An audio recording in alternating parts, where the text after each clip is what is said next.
السلام علیکم ورحمۃ اللہ وبرکاتہ. بسم الله الرحمن الرحیم.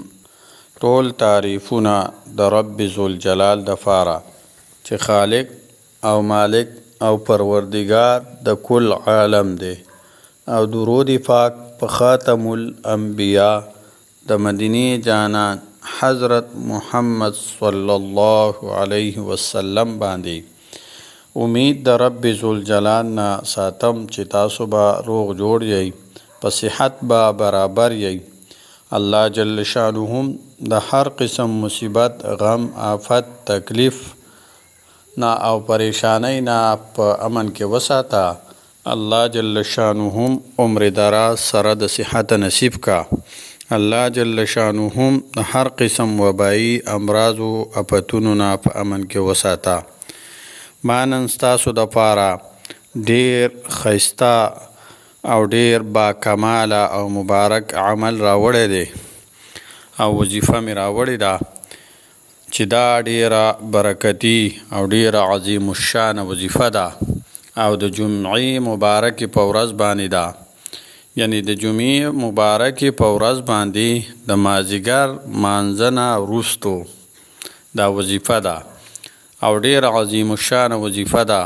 ګناهونه په هم معاف کیږي او الله جل شانه په ډیر کلونو عبادت ثواب هم ورکوي. هغه وظیفه څه وظیفه ده؟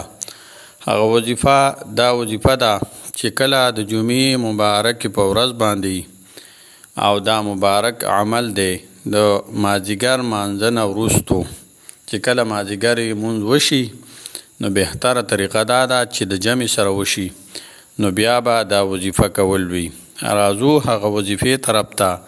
د جمعې مبارکې په ورځ د مازدیګر مانځه نه وروستو چې څوک دا درود شریف ووایي نو الله جل شانه پې د 80 کالو یعنی 80 سال ګناهونه پې معاف کوي.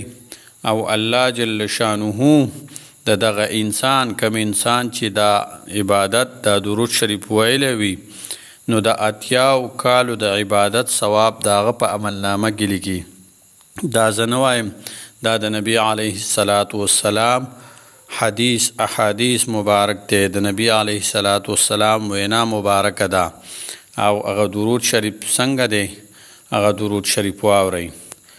اللهم صل على محمد النبي الأمي وعلى آله وبارك وسلم تسليما.